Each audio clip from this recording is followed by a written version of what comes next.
Hello friends, good evening to all of you. स्वागत है एक बार फिर से आप सभी विद्यार्थियों का PWPCS के ऑनलाइन प्लेटफॉर्म पर। हरिओम द्विवेदी, शानिया, अवंतिका, प्रतिमा, प्रिया, सभी साथियों को वेरी गुड इवनिंग। तो कल आपकी क्लास लास्ट में टेक्निकल इशू की वजह से बंद हो गई थी, 50 मिनट की ही क्लास हो पाई थी और अभी आज 6:20 पे क्लास स्टार्ट हो रही है। हाँ, कोशिश कर रहे हैं। मोनिका जी, सभी बच्चे कह रहे हैं कि सर कोशिश करिए क्लास मॉर्निंग में हो जाए, वही हम भी कोशिश कर रहे हैं। बस आप मंडे तक थोड़ा सा इस टाइम आप मैनेज करिए और मैं पूरी कोशिश करूंगा कि हमारी क्लास मॉर्निंग में 9 से 10:30 हो जाए तो ज़्यादा बेस्ट होगा आपके लिए भी और मेरे लिए भी। और लेकिन अभी हमारा एक 3 घंटे का फाउंडेशन बैच ऑफलाइन है, वो संडे को समाप्त हो जाएगा। उसके बाद ट्यूसडे से कोशिश करेंगे कि क्लास मॉर्निंग शिफ्ट में हो जाए, ट्यूसडे से या वेडनेसडे से कर लेंगे। ठीक है, 2-3 दिन और मैनेज करिए आप लोग शाम को। सभी साथियों को वेरी गुड इवनिंग। उम्मीद करते हैं कि सब लोग अच्छे होंगे। आइए चलते हैं सीधा सेशन में। कल कहां पर सेशन समाप्त हुआ वहीं से हम कंटिन्यू करेंगे। ठीक है, कल हम लोग का नेटवर्क इशू की वजह से परिसंघात्मक व्यवस्था, संघात्मक व्यवस्था और एकात्मक व्यवस्था हम समझा रहे थे। उसी समय नेटवर्क इशू की वजह से क्लास आपका ब्रेक हो गया था। फिर यहीं से समझाता हूं और कंटिन्यू करता हूं। कल की क्लास से आपको आज जोड़ता हूं मैं। कल मैंने कहा था कि परिसंघात्मक व्यवस्था के अंतर्गत छोटे छोटे प्रांत आपस में समझौता करके एक संघ का निर्माण करते हैं और परिसंघात्मक व्यवस्था के अंतर्गत प्रांत कभी भी संघ को छोड़कर अलग हो सकते हैं। इसलिए परिसंघात्मक व्यवस्था में केंद्र की स्थिति बहुत कमजोर होती है और राज्य की स्थिति बहुत मजबूत होती है। इसीलिए मैंने कहा था रसिया परिसंघात्मक व्यवस्था का एक सबसे बड़ा उदाहरण माना जाता है। और परिसंघात्मक व्यवस्था के अंतर्गत क्या होता है, विनाशी राज्यों का नहीं, अविनाशी राज्यों का विनाशी संघ होता है। राज्यों का विनाश नहीं हो सकता लेकिन संघ का विनाश हो सकता है। वही मैं संघात्मक व्यवस्था के अंतर्गत बताया था कि संघात्मक व्यवस्था के अंतर्गत छोटे छोटे प्रांत आपस में मिलकर एक संघ का निर्माण करते हैं, लेकिन संघात्मक व्यवस्था के अंतर्गत कोई भी प्रांत अपने आप को संघ से अलग नहीं कर सकता है। इसका मतलब यहां राज्य की भी स्थिति मजबूत है और केंद्र की भी स्थिति मजबूत है। क्यों? न तो केंद्र के पास इतनी पावर है कि वह राज्यों का नष्ट कर सके और न तो राज्यों के पास इतनी आजादी है कि वह संघ को छोड़ के जा सके। इसलिए यहाँ पे न राज्य विनाशी होता है न ही संघ विनाशी होता है। इसलिए कहा जाता है कि संघात्मक देशों में विनाशी अविनाशी राज्यों का अविनाशी संघ होता है। अमेरिका क्या है? संघात्मक व्यवस्था का सबसे बड़ा उदाहरण माना जाता है। अतः अमेरिका अविनाशी राज्यों का अविनाशी संघ है। अतः अमेरिका जो है वह अविनाशी राज्यों का अविनाशी संघ माना जाता है। और एकात्मक व्यवस्था में मैंने क्या समझाया था कि एकात्मक व्यवस्था के अंतर्गत समस्त शक्तियां केंद्र के पास होती हैं। राज्यों को केवल वही कार्य करने होते हैं जो केंद्र द्वारा सौंपे जाते हैं और केंद्र के पास ये शक्ति भी होती है, वह जब चाहे राज्यों का नष्ट कर सकती है। यानी कि एकात्मक व्यवस्था के अंतर्गत केंद्र की स्थिति बहुत मजबूत हो जाती है और राज्य की स्थिति बहुत कमजोर हो जाती है इसलिए एकात्मक व्यवस्था के अंतर्गत विनाशी राज्यों का अविनाशी संघ होता है। परिसंघात्मक व्यवस्था के अंतर्गत अविनाशी राज्यों का विनाशी संघ होता है। संघात्मक व्यवस्था के अंतर्गत अविनाशी राज्यों का अविनाशी संघ होता है। ये दुनिया भर की व्यवस्थाओं की मैंने तुलना कर दी। ये इतनी बातें मैंने कल भी समझा दी थी 50 मिनट में आपको। आज मैंने रिकैप किया ताकि आज सारे विद्यार्थी कल की क्लास से अपने आप को जोड़ पाएं और हम आज की क्लास कंटिन्यू कर पाएं। अब हमें यह देखना है भारत क्या है, what is India. India is confederal, federal और यूनिटरी। भारत परिसंघात्मक है, संघात्मक है या एकात्मक है, ये कैसे पता चलेगा? ये जानने के लिए हम आपको भारतीय संविधान का पहला आर्टिकल पढ़ के सुनाते हैं और उसका अर्थ समझाते हैं। आप सभी विद्यार्थी स्वयं बता देंगे कि भारत परिसंघात्मक है, संघात्मक है या एकात्मक है। और एक सवाल आप लोगों से पूछना चाहूंगा मैं, जरा कमेंट करके बताइएगा जितने भी बच्चे लाइव हैं। अभी मैंने आज नोट्स अपलोड करा दिया है, टीम से मैंने रिव्यू भी ले लिया, क्या नोट्स अपलोड हो गया है। तो जहां पर भी नोट्स का ऑप्शन होगा या स्टडी मटेरियल का ऑप्शन होगा वहां पर हमारा दोनों पार्ट का नोट्स मिल चुका होगा। एक होगा 200 कुछ पेज का और एक होगा 198 पेज का। जरा कमेंट करके बताइएगा कि क्या आप लोगों को वो नोट्स मिल गया है।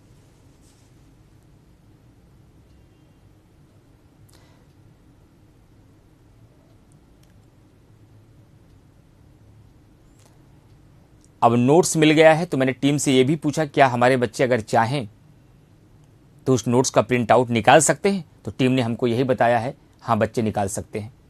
उसका नोट्स निकाल लीजिएगा, क्योंकि मैं जो तरीका अपना रहा हूँ आपको पॉलिटी पढ़ाने का, इस तरीके से आप ऑनलाइन भी पढ़ करके ऑफलाइन से ज़्यादा गुणवत्ता प्राप्त कर पाएंगे। ऑनलाइन भी पढ़कर ऑफलाइन जैसा पूरा एहसास ले पाएंगे आप। कोई अंतर नहीं रह जाएगा ऑनलाइन और ऑफलाइन में। मैंने ये पूरी कोशिश की है आपके बैच में। तो करना कैसे, ये आप लोगों को पता होना चाहिए। तो सारे विद्यार्थी आसपास जो भी कोई आपका साइबर कैफे हो या कहीं दूर पे हो, अपने भैया को भेजकर या खुद जाकर प्रिंट आउट निकाल लीजिए। ना दोनों निकालिए, अभी पहला पार्ट निकाल लीजिए।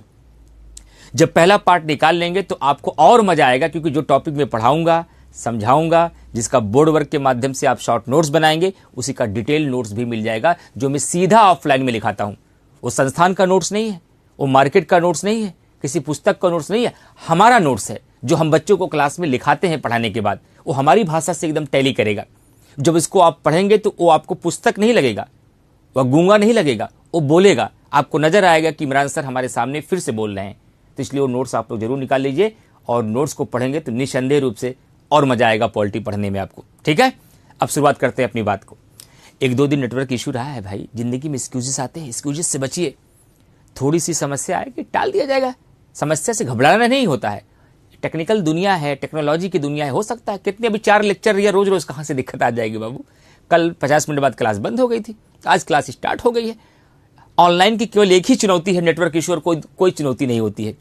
ऑफलाइन से भी अच्छा होता है ऑनलाइन। केवल एक ही चैलेंज होता है कि नेटवर्क इशू ना आए। तो 1-2 दिन हुआ, कोशिश की जाएगी, नहीं होगा हम आगे यही कोशिश करेंगे, ऐसी दिक्कतें आपको ना आए। अब शानदार तरीके से मस्ती से पढ़िए बस। चलिए, तो मैंने आपको परिसंघात्मक, संघात्मक और एकात्मक के बारे में फिर से रिकैप करा दिया। अब मुझे आपको यह बताना है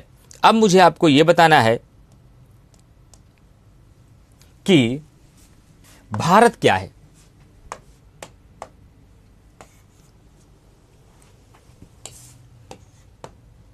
मुझे यह बताना है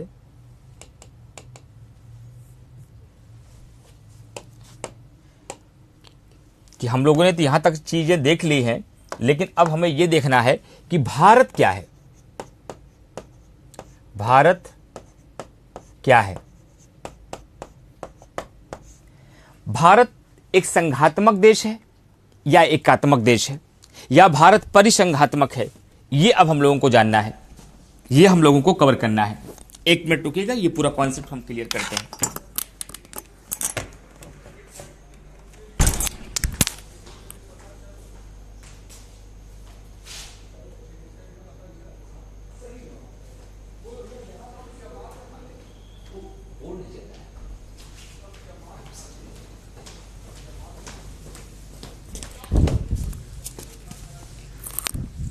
चलिए, तो अब हम लोग आगे बढ़ेंगे कि अब आपको यह समझाने के लिए कि भारत किस स्थिति में आएगा। भारत परिसंघात्मक होगा या भारत संघात्मक होगा या भारत एकात्मक होगा। यह जानने के लिए हमें भारतीय संविधान का आर्टिकल 1 पढ़ना होगा। और भारतीय संविधान का आर्टिकल 1 क्या कहता है? India that is a Bharat shall be a union of state. भारतीय संविधान का आर्टिकल 1 क्या कहता है? India that is a Bharat, India that is a Bharat, that is a Bharat shall be a union of states. इसका हिंदी मतलब क्या होता है? भारतीय संविधान का आर्टिकल 1 क्या कहता है? भारतीय संविधान का आर्टिकल 1 क्या कहता है? India that is a Bharat shall be a union of states. Bharat अर्थात इंडिया क्या है? राज्यों का संघ है। अब भारत को राज्यों का समूह नहीं कहा गया, भारत को राज्यों का संघ कहा गया। क्या कहा गया? भारत को राज्यों का संघ कहा गया है। अब राज्यों का संघ का मतलब क्या होगा, अब इसको समझाते हैं आपको कि राज्यों का संघ का मतलब क्या होगा, इसको समझाते हैं। राज्यों का संघ है, भारत क्या है? राज्यों का संघ है। तो राज्यों का संघ का मतलब क्या होगा? अंबेडकर जी ने इसके संबंध में 2 व्याख्याएं की हैं। पहली व्याख्या अंबेडकर जी ने कहा कि भारत राज्यों का संघ है, इसका मतलब है भारत संघ का निर्माण, भारत संघ का निर्माण राज्यों के साथ किसी समझौते का परिणाम नहीं है। राज्यों के साथ किसी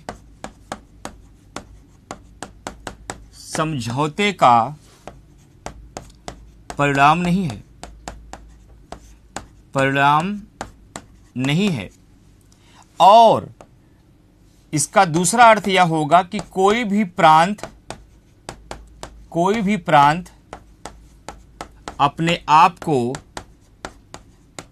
भारत संघ से अलग नहीं कर सकता, भारत संघ से अलग नहीं कर सकता। ये दो व्याख्याएं की है। ये व्याख्या किसके द्वारा की गई है?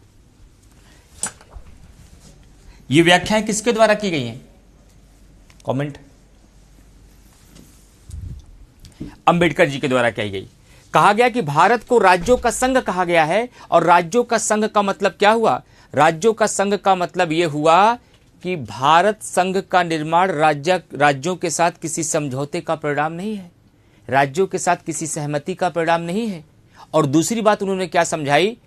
कोई भी प्रांत अपने आप को भारत संघ से अलग नहीं कर सकता। कुछ लोगों ने अंबेडकर जी से सवाल किया, राज्यों का समूह क्यों नहीं कहा गया?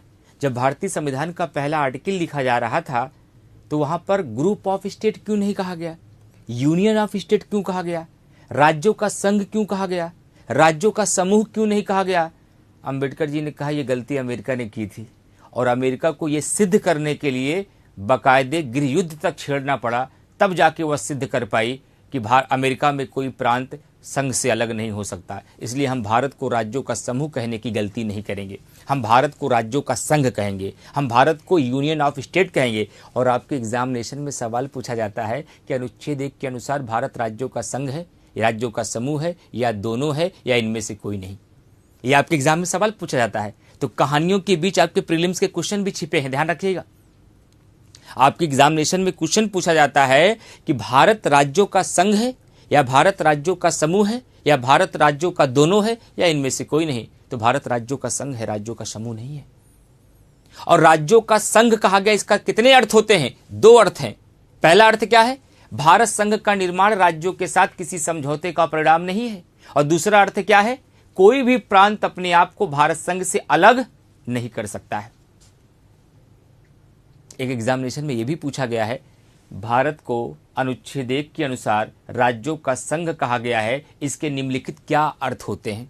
इसके निम्नलिखित क्या अर्थ होते हैं? देखिए, पढ़ने से ज़्यादा ये बहुत जरूरी है कि जो हम पढ़ रहे हैं उससे हम क्वेश्चन बना पा रहे हैं कि नहीं बना पा रहे हैं। हमारा दिमाग क्वेश्चन भी पुटअप कर पा रहा है या नहीं कर पा रहा है। अगर नहीं कर पा रहा तो हमारे पढ़ने का तरीका गलत है, चाहे कोई भी विषय आप पढ़ें। तो इस बात आप पढ़ाई किस लिए कर रहे हैं? यहाँ पढ़ाई इसलिए कर रहे हैं कि इस पर आधारित जब हमारे परीक्षा में सवाल पूछे जाए तो हम उसका उत्तर दे सकें, और इस पर जब हमसे क्वेश्चन किया जाए तो हम मेंस में आंसर लिख सकें। इसीलिए पॉलिटी पढ़ रहे हैं आप। तो पढ़ते समय केवल पढ़ते नहीं जाना है, इस बात को सोचते रहना है, इस बात को देखते रहना है, यहां से सवाल क्या बन चुका है, क्या बनाया जा सकता है। ये आप नहीं सोच पाएंगे, हम हैं आपके साथ, हम आपको बताएंगे क्या क्या बन चुका और क्या बनाया जा सकता है। उस पर आपकी नजर जरूर होनी चाहिए। अगर टॉपिक को पढ़ते हुए क्वेश्चन आप नहीं निकाल पा रहे हैं तो आपकी पद्धति पढ़ने की भी और हमारी पढ़ाने की भी गलत मानी जाएगी। अगर क्वेश्चन आप निकाल पा रहे तो आप सही रास्ते पे चल रहे हैं। तो मैंने क्या कहा, एक सवाल यह भी पूछा गया कि भारत को राज्यों का संघ कहा गया, इसके निम्नलिखित कितने अर्थ होते हैं? 2 अर्थ होते हैं। क्या? कि भारत संघ का निर्माण राज्यों के साथ किसी समझौते का परिणाम नहीं है, और कोई भी प्रांत भारत संघ से अलग नहीं हो सकता। सर एक बात बताएं, कौन सी बात?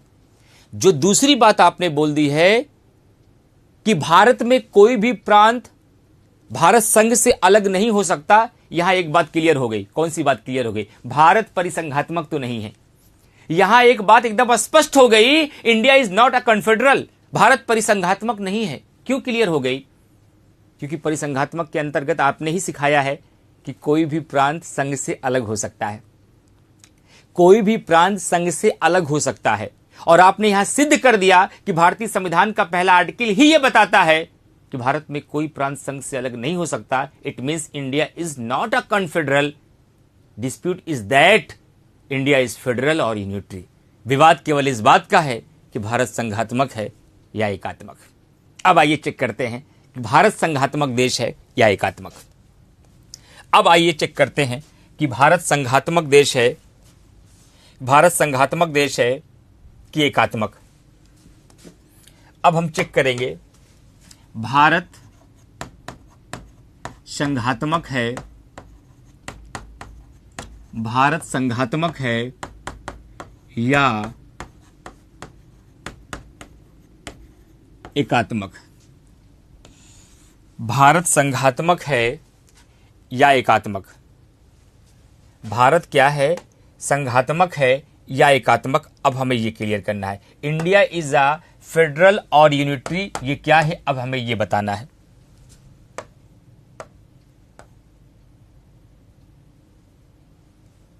चलिए समझते हैं। ये जानने के लिए हमें सबसे पहले ये जानना होगा कि संघात्मक व्यवस्था के लक्षण क्या होते हैं।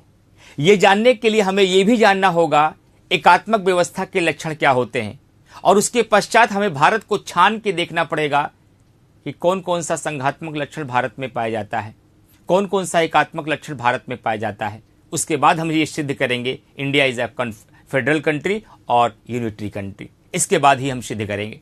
तो आइए सबसे पहले मैं आपको सिखाता हूं कि संघात्मक व्यवस्था के लक्षण क्या होते हैं। मोस्ट इंपॉर्टेंट टॉपिक है संघात्मक व्यवस्था के, संघात्मक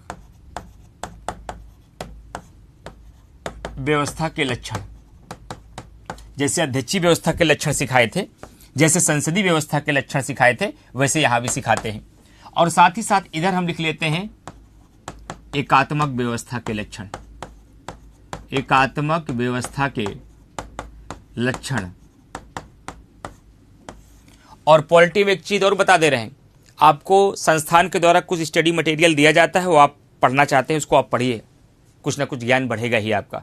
बाकी पॉलिटी में जो मैंने हैंड रिटन नोट्स दिया है, संस्थान के द्वारा अगर कोई नोट्स दिया जाता है स्टडी मटेरियल, और एम लक्ष्मीकांत, इसके अलावा पॉलिटी के लिए कुछ भी कोई किताब नहीं पढ़नी है आपको। पॉलिटी के लिए कोई भी किताब आपको नहीं पढ़नी, कोई बुक नहीं पढ़नी। इसके अलावा एक बुक एम लक्ष्मीकांत पढ़िएगा, दूसरा जो मैंने क्लास नोट्स आपको अपलोड करा दिया उसका प्रिंट आउट निकाल के उसको पढ़ना है, तीसरा अगर संस्थान के द्वारा कोई स्टडी मटेरियल दिया जाता है, चौथा घटना चक्र। इसके अलावा पॉलिटी के लिए कोई रिसोर्स का यूज आपको यूपी पीसीएस के लिए नहीं करना है। ये मेरी जिम्मेदारी है, यहीं से प्री और मेंस दोनों पार हो जाएगा आपका। और 90% चीजें आपकी हमारे नोट्स से क्लियर हो जाएंगी। जो मैंने नोट्स आपको दिया है वो नोट्स वही है, जो मैं पढ़ा रहा हूं वही लिखाया गया है। लक्ष्मीकांत का यूज कब करना है, कैसे करना है, लक्ष्मीकांत का कौन सा टॉपिक पढ़ना मैं बताऊंगा आपको। जब मैं कहूंगा अब जाकर लक्ष्मीकांत का ये टॉपिक पढ़ लीजिए, तब जाकर के पढ़िएगा, पहले नहीं। जब मैं आपको समझा दूंगा, जब मैं आपका कॉन्सेप्ट क्लियर कर दूंगा, जब उस कॉन्सेप्ट से मेरा नोट्स आप पढ़ लेंगे, जब आपकी समझ डेवलप हो जाएगी, तब मैं बताऊंगा आज जाइए लक्ष्मीकांत उठाइए और लक्ष्मीकांत का ये टॉपिक आप पढ़िए, तब समझ में आएगा। पहले पढ़ेंगे तो आपको कम समझ में आएगा लक्ष्मीकांत। जब हम समझा देंगे तब वो आपको बड़ी आसानी से समझ में आएगा।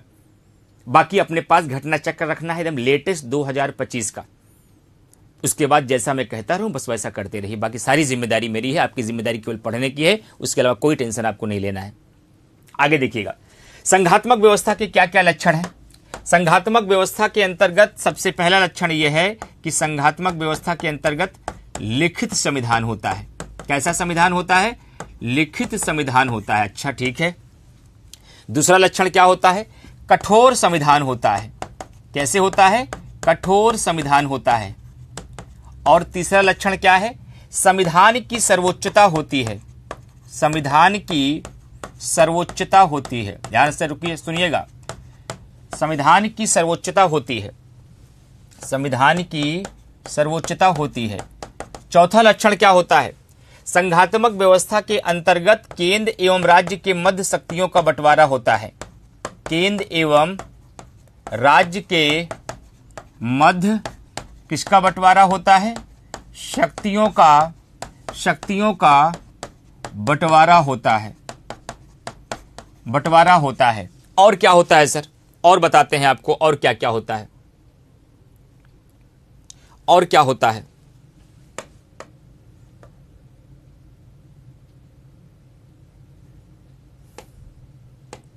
इसके अलावा क्या होता है? दो स्तर की सरकारें होती हैं। दो स्तर की सरकारें होती हैं, 2 स्तर की सरकारें होती हैं। और कोई विशेषता? द्विसदनवाद होता है, द्विसदनवाद होता है। ये सारे लक्षण किसके हैं? ये सारे लक्षण संघात्मक व्यवस्था के हैं, ध्यान रखिएगा। ये सारे लक्षण संघात्मक व्यवस्था के हैं। पहले इतना समझिए, अभी और भी लक्षण आगे हम आपको दिखाएंगे। सबसे पहला लक्षण मैंने क्या बताया कि लिखित संविधान होता है, रिटन कॉन्स्टिट्यूशन होता है, अनरिटन नहीं। संविधान कठोर होता है, संविधान की सर्वोच्चता होती है, यानी कि सुपरमेसी ऑफ लॉ होता है। केंद्र एवं राज्य के मध्य शक्तियों का बंटवारा होता है, 2 स्तर की सरकारें होती हैं, द्विसदनवाद होता है। क्या होता है? द्विसदनवाद होता है। पहले इसका मतलब समझा देता हूं, फिर भारत को के साथ तुलना कर लेता हूं। क्या भारत में ये सारे लक्षण पाए जाते हैं या नहीं? सर, लिखित संविधान का मतलब क्या होता है? ऐसा संविधान, पहले ये समझ लीजिए, हो सकता है आपका बेसिक कमजोर हो, आपको ना पता हो कि लिखित संविधान क्या होता है और अलिखित संविधान क्या होता है। लिखित संविधान एक ऐसा संविधान होता है जिसका निर्माण एक संविधान सभा द्वारा किया जाए, एक कॉन्स्टिट्यूएंट असेंबली द्वारा किया जाए, एक कोई संवैधानिक परिषद द्वारा किया जाए। क्या भारत का निर्माण संविधान सभा द्वारा किया गया है? Yes sir. आपने तो टॉपिक लिखा है कि मैं संविधान सभा का गठन पढ़ाऊंगा, तो भारत में एक संविधान सभा का गठन किया गया था कैबिनेट मिशन के प्रस्ताव के आधार पर, और उसी संविधान सभा ने भारत का संविधान का निर्माण किया। और भारतीय संविधान का एक लिखित दस्तावेज है जिसका शीर्षक है भारत का संविधान, और इस शीर्षक की चर्चा भारतीय संविधान के आर्टिकल 393 में किया गया है। कई बार आपके एग्जामिनेशन में यह भी क्वेश्चन पूछा जाता है कि भारतीय संविधान का शीर्षक क्या है। ये छोटी बात बच्चे नहीं जानते हैं। कई बार आपके एग्जामिनेशन में क्वेश्चन पूछा जाता है कि भारतीय संविधान का शीर्षक क्या है। भारतीय संविधान का शीर्षक भारत का संविधान है। ये कहां लिखा है? ये भारतीय संविधान के आर्टिकल 393 में लिखा गया। ये छोटी छोटी बातें भी आपके एग्जाम में पूछी जाती हैं। इसका मतलब कि भारत में लिखित संविधान है। तो लिखित संविधान का लक्षण क्या भारत में पाया जाता है? आंसर है यस, भारत में लिखित संविधान है, ये भारत में है। चलिए, संघात्मक व्यवस्था का पहला लक्षण भारत में मिल गया। दूसरा देखिएगा, हमने कहा कि संघात्मक व्यवस्था के अंतर्गत कठोर संविधान होता है, रिजिड संविधान होता है। तो क्या संविधान भी कठोर और लचीला होता है? क्या संविधान भी लचीला और नम्य होता है? क्या बिल्कुल होता है। संविधान कठोर भी होता है, संविधान लचीला भी होता है। तो कठोर संविधान किसे कहते हैं सर? ऐसा संविधान, ध्यान से सुनिएगा, ऐसा संविधान जिसमें संशोधन करने की प्रक्रिया जटिल होती है, उसे कठोर संविधान कहा जाता है। उसे कठोर संविधान कहा जाता है। जैसे आप घर में क्या कहते हैं कि कोई कहे कि चलो यार कल हम लोग चलते हैं नैनीताल घूमने, तुम भी चलो। कहा देखते हैं, कल पापा से बात करते हैं। कहा पापा से क्या, आज ही पूछ लो। कहा हमारे पापा बहुत कठोर हैं, जल्दी मानते नहीं कोई बात, क्योंकि वो एक बार मना कर दिए थे बाहर किसी बच्चों के साथ घूमने मत जाना। और जो एक बार मना कर देते हैं ना, तो आसानी से उनके बात पलटती नहीं है, आसानी से परिवर्तन नहीं होता है। और आप कहते हैं माँ, कहा माँ तो हमारी बहुत लचीली है, माँ को हम कोई भी बात मना लेते हैं, माँ से हम कुछ भी कह देते हैं। इसका मतलब जिसमें परिवर्तन आसानी से हो जाए, जिसमें बदलाव की संभावना बनी रहे, उसे लचीला कहा जाता है। जिसमें बदलाव की संभावना लगभग मुश्किल होती है, बहुत कठिन होती है, उसे कठोर कहा जाता है। कहना क्या चाहते हैं आप? हम कहना ये चाहते हैं, एक ऐसा संविधान जिसमें संशोधन करने की प्रक्रिया कठिन होती है, उसे कठोर संविधान कहा जाता है। एक ऐसा संविधान जिसमें संशोधन करने की प्रक्रिया बहुत सरल होती है, उसे लचीला संविधान कहा जाता है। क्या भारत में संविधान संशोधन करने की कुछ प्रक्रिया जटिल है? बिल्कुल है। अभी आपने डिटेल में पढ़ा नहीं है पॉलिटी, धीरे धीरे आप आगे पढ़ेंगे। संविधान संशोधन जब पढ़ाऊंगा तो मैं आपको दिखाऊंगा। संविधान संशोधन जब मैं पढ़ाऊंगा तो मैं आपको दिखाऊंगा। संविधान का वह हिस्सा जो संघीय ढांचे से संबंधित है, जो केंद्र एवं राज्य के संबंधों से संबंधित है, उसमें संशोधन करने के लिए विशेष बहुमत से प्रस्ताव पारित करना होता है और आधे राज्यों से सहमति भी लेनी पड़ती है। और जब तक ये प्रक्रिया पूरी नहीं हो जा सकती, तब तक संविधान में संशोधन नहीं हो सकता है। ये किस बात का प्रतीक है? ये इस बात का प्रतीक है कि भारत में संविधान संशोधन करने की प्रक्रिया कठिन है, और संविधान संशोधन करने की प्रक्रिया कठिन है तो भारत का संविधान भी क्या है? कठोर है। हालांकि अभी मैं जब भारतीय संविधान की विशेषता बताऊंगा तो मैं आपको यह भी बताऊंगा कि भारतीय संविधान न तो बहुत कठोर है, न ही बहुत लचीला है। लेकिन कठोरता का कुछ लक्षण भारतीय संविधान में है, इसलिए हम ये कह सकते हैं कि भारतीय संविधान में कठोरता का भी लक्षण है। तीसरी बात क्या कहा गया है? संविधान की सर्वोच्चता होगी। क्या होगी? संविधान की सर्वोच्चता होगी। क्या भारत में संविधान की सर्वोच्चता है? क्या भारत में संविधान सबसे बड़ा है? संविधान की सर्वोच्चता का मतलब क्या होता है? जहां पर संविधान सर्वोच्च होगा और संविधान के अधीन रहते हुए सभी पदों को, सभी व्यक्तियों को, संविधिक निकायों को काम करना होता है। भारत में प्रधानमंत्री जी बड़े हैं कि राष्ट्रपति? न्यायपालिका बड़ी है कि कार्यपालिका? भारत में सबसे बड़ा संविधान है। कौन बड़ा है? भारत में सबसे बड़ा संविधान है। उसी संविधान के अधीन रहते हुए न्यायपालिका को भी काम करना पड़ता है, विधायिका को भी काम करना पड़ता है, प्रधानमंत्री को भी काम करना पड़ता है, राष्ट्रपति को भी काम करना पड़ता है, सबको काम करना पड़ता है। यानी भारत में कौन सर्वोच्च है?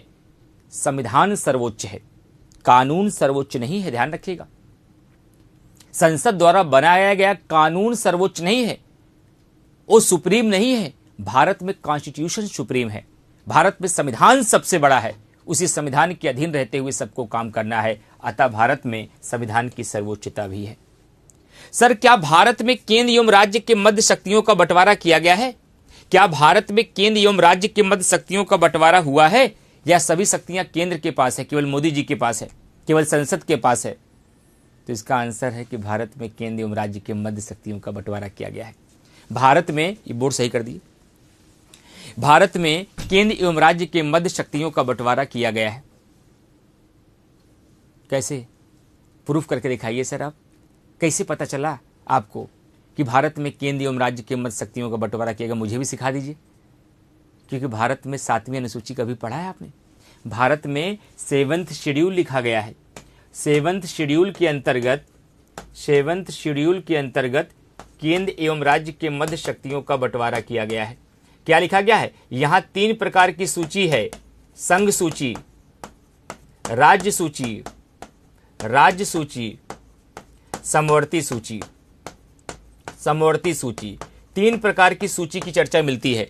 और इसमें क्या बताया गया है कि संघ सूची के विषयों पर कानून संसद बनाएगी, राज्य सूची के विषयों पर कानून राज्य विधानमंडल बनाएगी, और समवर्ती सूची के विषयों पर सभी कानून बनाएंगे। समवर्ती सूची के विषयों पर सभी कानून बनाएंगे। इसका मतलब भारत की 7वीं अनुसूची ये बताती है कि भारत के मध्य केंद्र एवं राज्य के मध्य शक्तियों का बंटवारा हुआ है। अतः ये भी लक्षण भारतीय संविधान में विद्यमान है, क्योंकि अपनी बात को प्रूफ करना होगा। कोई पूछा आपके पापा अच्छे हैं? हाँ, हमारे पापा बहुत अच्छे हैं। कैसे मान लें?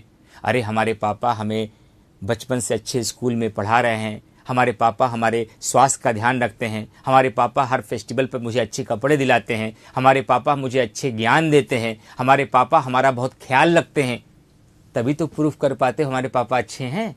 अगर आप ये बात बता रहे हो कि भारत में केंद्र एवं राज्य के मध्य शक्तियों का बंटवारा किया गया, हम कैसे मान लें?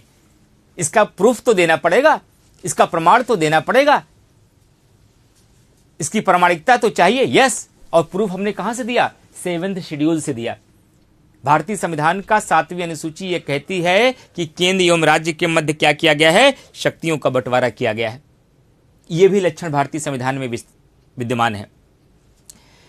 फिर कहा जा रहा है कि संघात्मक व्यवस्था के अंतर्गत 2 स्तर की सरकारें होती हैं। कितने स्तर की?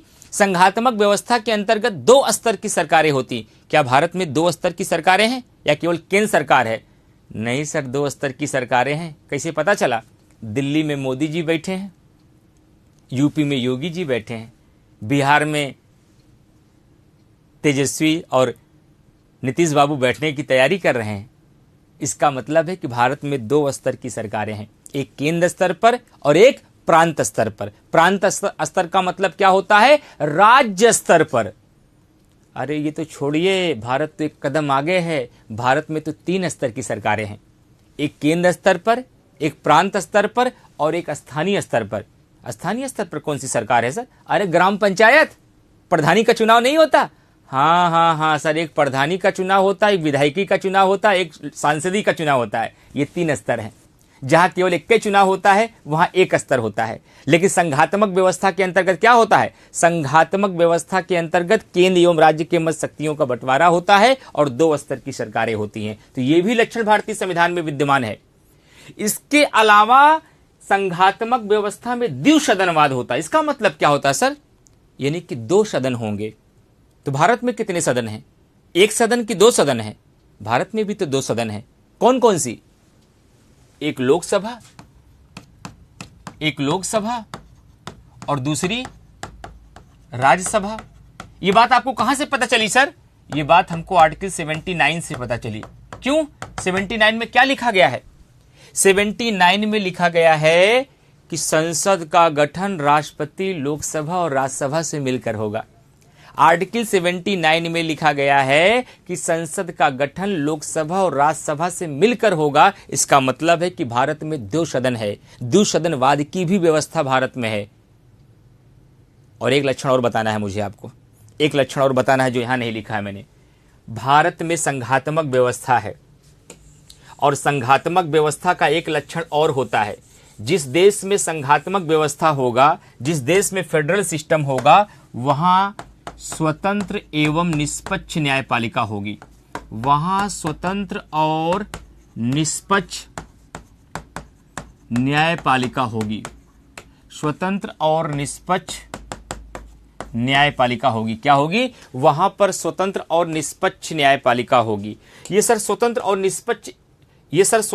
निष्पक्ष न्यायपालिका का मतलब क्या होता है? स्वतंत्र और निष्पक्ष न्यायपालिका का मतलब क्या होता है? ऐसी न्यायपालिका जिसके कार्यों में विधायिका और कार्यपालिका हस्तक्षेप नहीं करती, ऐसी न्यायपालिका को स्वतंत्र, निष्पक्ष और निष्पक्ष न्यायपालिका कहा जाता है।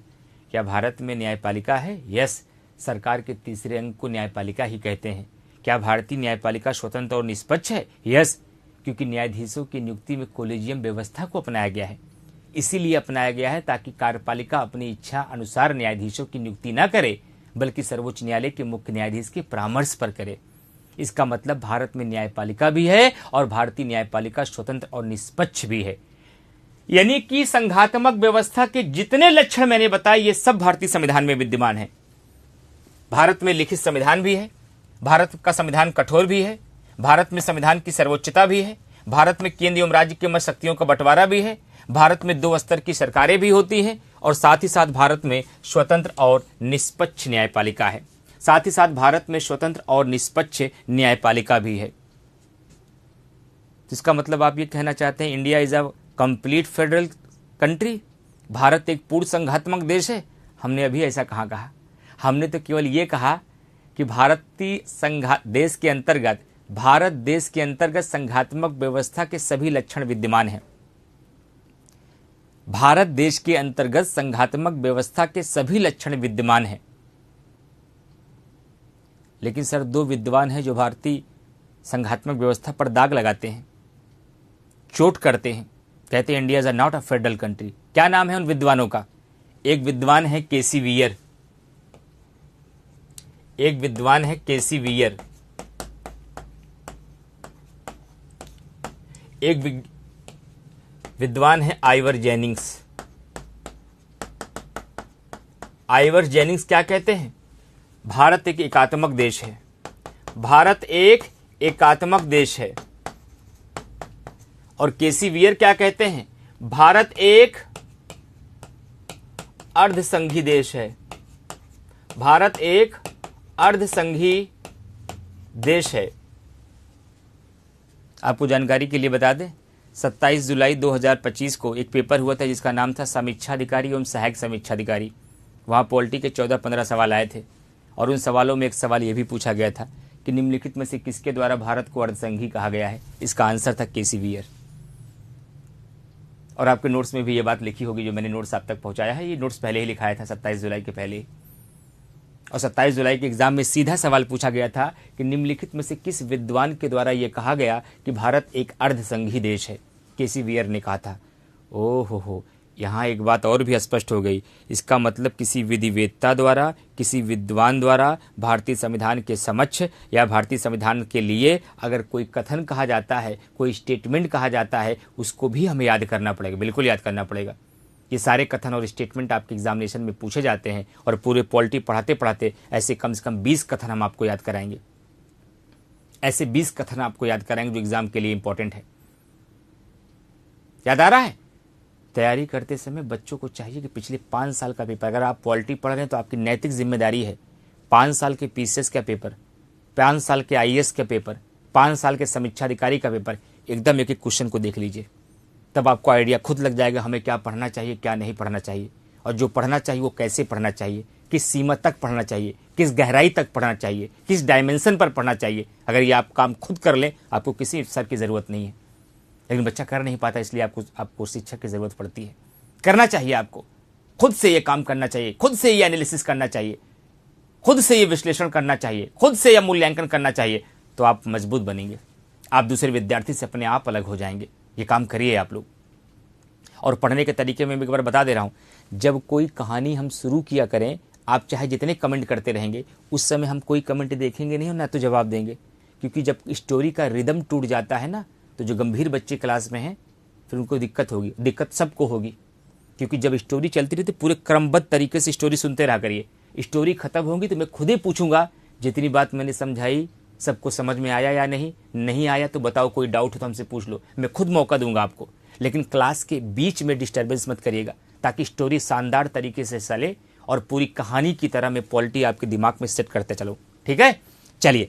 तो मैंने क्या बताया कि भारतीय संविधान के अंतर्गत संघात्मक व्यवस्था के ये सभी लक्षण विद्यमान हैं, लेकिन फिर भी केसी वीयर और आइवर जैनिंग जैसे विद्वान भारत को एकात्मक देश कहते हैं, भारत को अर्धसंघी कहते हैं। धुआं उठा है तो चिंगारी होगी। अगर ये धुआं उठा है तो चिंगारी तो कहीं ना कहीं होगी, ये तो 100% है। बिना धुआं चिंगारी के धुआं नहीं हो सकता है। आखिरकार इतने बड़े बड़े विद्वान, इतने बड़े बड़े विधिवेत्ता भारत के संघात्मक व्यवस्था पर क्यों दाग लगा रहे हैं? भारत को क्यों एकात्मक देश कह रहे हैं? भारत को क्यों अर्धसंघी कह रहे हैं? कुछ बात तो है। वो बात जानने के लिए मैं आपको बताना चाहूंगा कि एकात्मक व्यवस्था के क्या लक्षण होते हैं।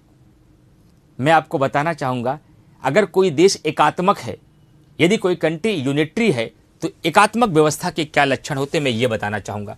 अब मैं आपको सिखाऊंगा एकात्मक व्यवस्था के लक्षण।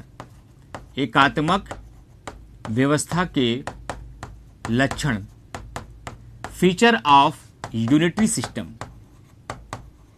Future of unitary system, features of unitary system, यानी एकात्मक व्यवस्था के क्या क्या लक्षण होते हैं। अब मैं आपको सिखाता हूं। एकात्मक व्यवस्था के अंतर्गत एकल नागरिकता का प्रावधान होता है। क्या होता है? एकल नागरिकता का प्रावधान होता है, वहां सिंगल सिटीजनशिप होती है। एकल व्यवस्था के अंतर्गत आपातकालीन व्यवस्था होती है, इमरजेंसी सिस्टम होता है। एकात्मक व्यवस्था के अंतर्गत संसद नए राज्यों का गठन कर सकती है, उनको नष्ट भी कर सकती है। नए राज्यों का गठन भी कर सकती है,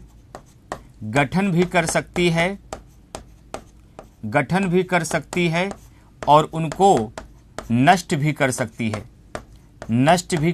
है। एकात्मक व्यवस्था के अंतर्गत एकल न्यायपालिका होती है।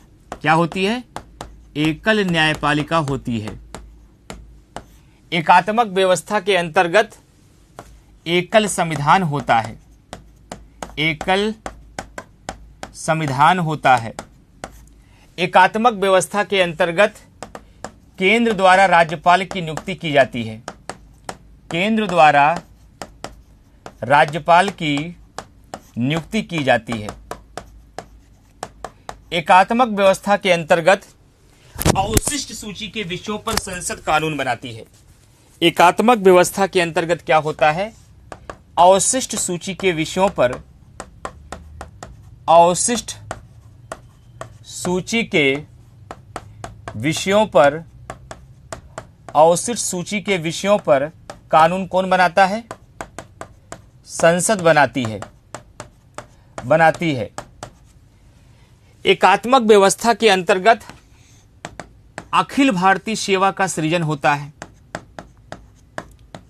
अखिल भारतीय सेवा का सृजन होता है। अखिल भारतीय सेवा का सृजन होता है। ये सब यूनिटरी कंट्री के फीचर्स हैं। दुनिया का जो देश एकात्मक होता है ये सारे लक्षण पाए जाएंगे वहां पे। एकात्मक देशों में एकल नागरिकता होती है। एकात्मक देशों में इमरजेंसी प्रोविजंस होता है।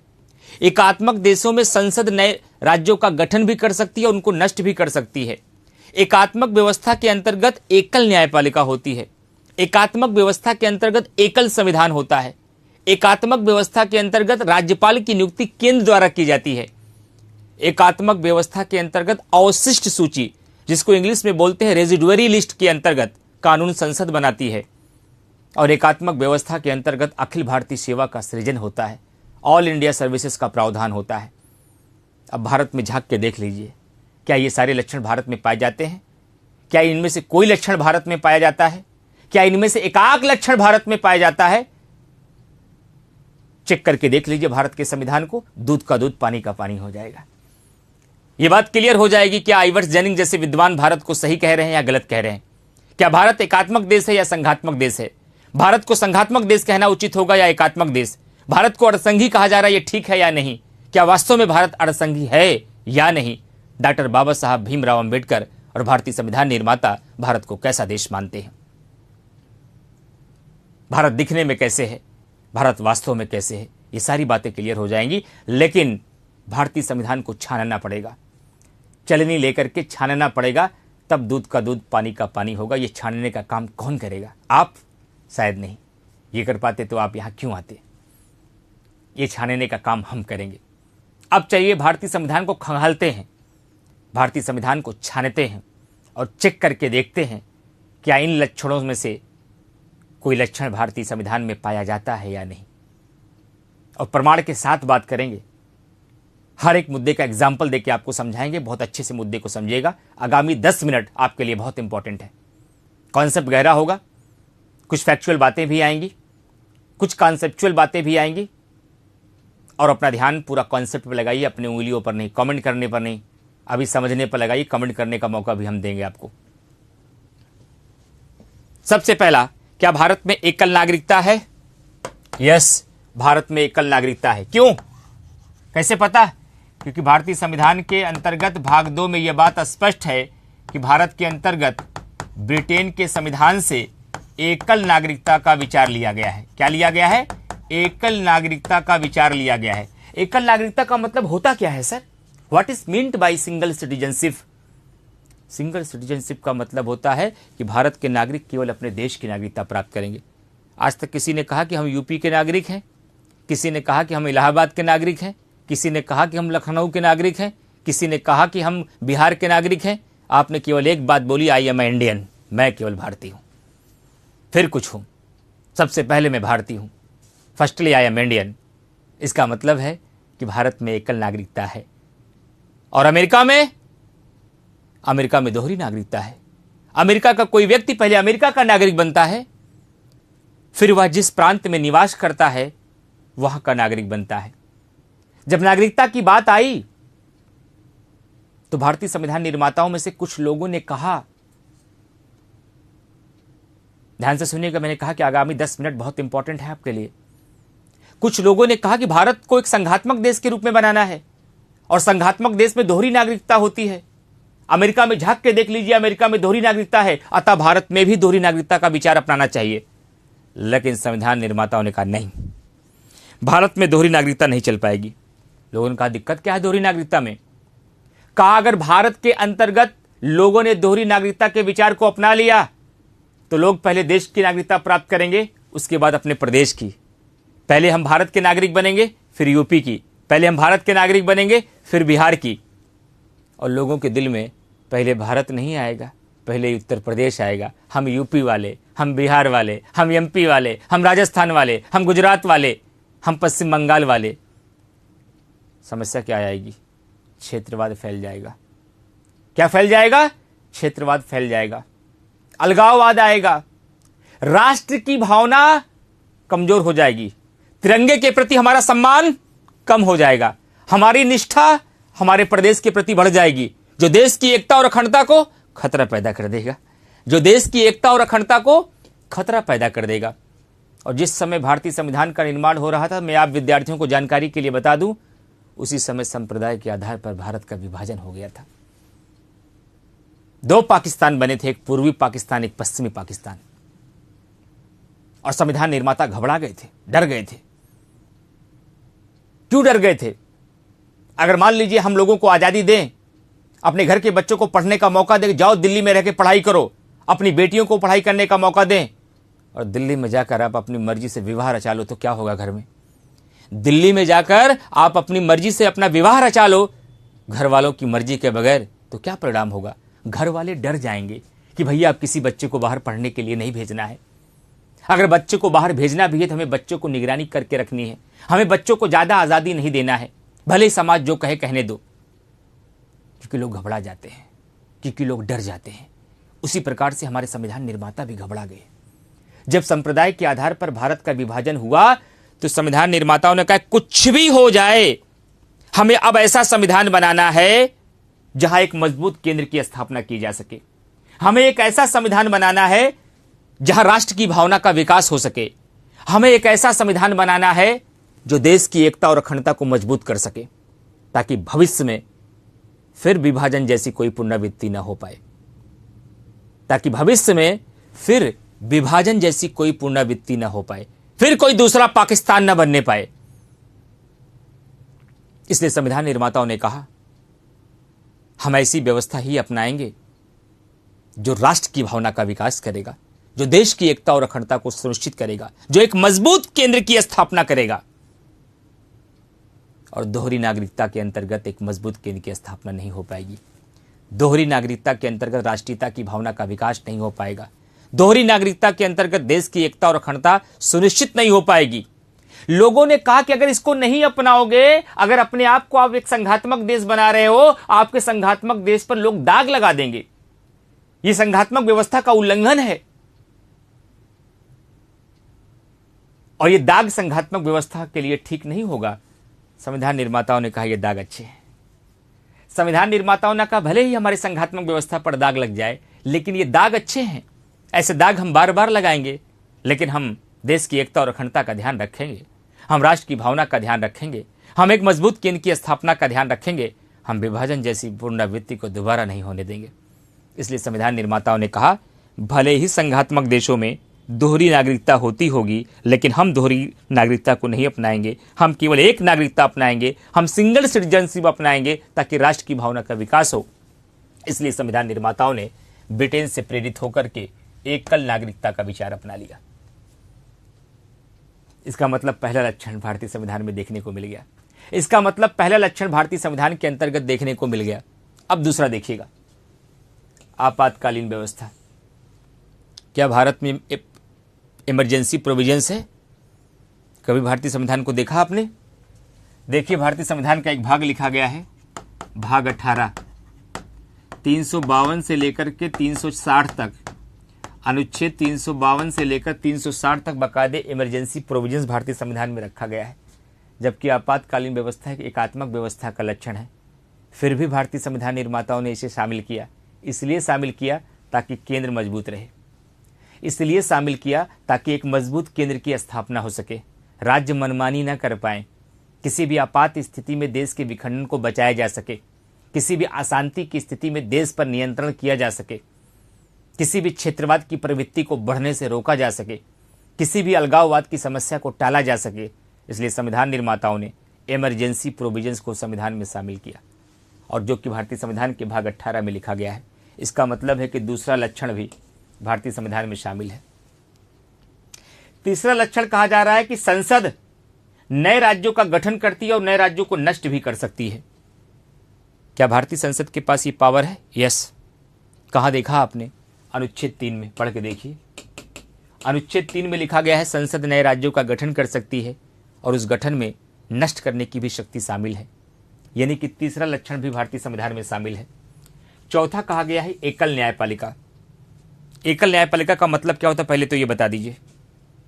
एकल न्यायपालिका का मतलब होता है कि न्यायिक शक्तियों का वितरण केंद्र एवं राज्य के मध्य नहीं होगा, क्योंकि जब आपका बेस नहीं क्लियर है ना, तो ये भी नहीं पता होता है कि एकल न्यायपालिका का मतलब क्या होता है और दोहरी न्यायपालिका का मतलब क्या होता है। इसलिए मैं ये भी बताते हुए चलता हूं।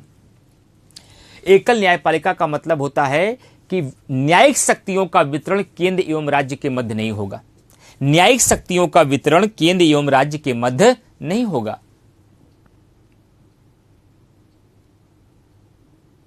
और देश का केवल एक सर्वोच्च न्यायालय होगा और उसके अधीन भारत के सभी न्यायालय होंगे। जबकि दोहरी न्यायपालिका के अंतर्गत न्यायिक शक्तियों का भी वितरण केंद्र एवं राज्य के मध्य किया जाता है और देश में एक देश का सर्वोच्च न्यायालय होगा और हर प्रांतों का भी अपना एक सर्वोच्च न्यायालय होगा। भारत में कितने सुप्रीम कोर्ट हैं? केवल एक सुप्रीम कोर्ट है जिसकी स्थापना 28 जनवरी 1950 को हुई थी। बाकी हर राज्य में हाई कोर्ट है और वो हाई कोर्ट सुप्रीम कोर्ट के अधीन काम करते हैं, उसके सबऑर्डिनेट कोर्ट माने जाते हैं।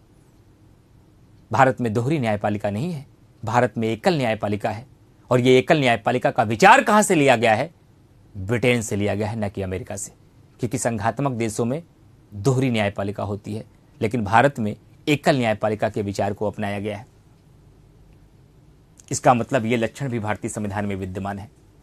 क्या भारत में एकल संविधान है या दोहरा संविधान है? क्या संविधान भी दो प्रकार का होता है? क्या संविधान एकल और भी होता है और एक संविधान दोहरा भी होता है? यस। जिस देश के भीतर केंद्र का संविधान अलग होता है और राज्य का संविधान अलग होता है, ऐसे संविधान को दोहरा संविधान कहा जाता है और संघात्मक व्यवस्था में यही व्यवस्था होती है। लेकिन भारत में ऐसा नहीं है। भारत में एक के संविधान है, भारत का संविधान।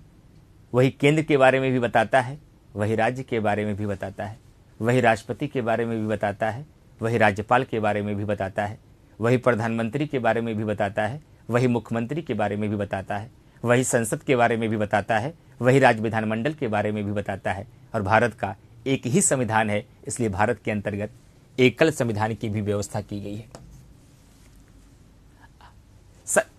अगला पॉइंट, केंद्र द्वारा राज्यपाल की नियुक्ति होती है। एकात्मक व्यवस्था के अंतर्गत केंद्र द्वारा राज्यपाल की नियुक्ति होती है और संघात्मक देशों में जनता द्वारा निर्वाचित राज्यपाल होता है। संघात्मक देशों में जनता द्वारा निर्वाचित राज्यपाल होता है और एकात्मक देशों में केंद्र द्वारा नियुक्त राज्यपाल होता है, सेंटर द्वारा अपॉइंट किया जाता है। तो भारत में कैसी व्यवस्था है? जनता द्वारा निर्वाचित राज्यपाल की या केंद्र द्वारा नियुक्त राज्यपाल की? पढ़िए ना भारतीय संविधान का आर्टिकल 155। भारतीय संविधान का एक आर्टिकल है अनुच्छेद 155।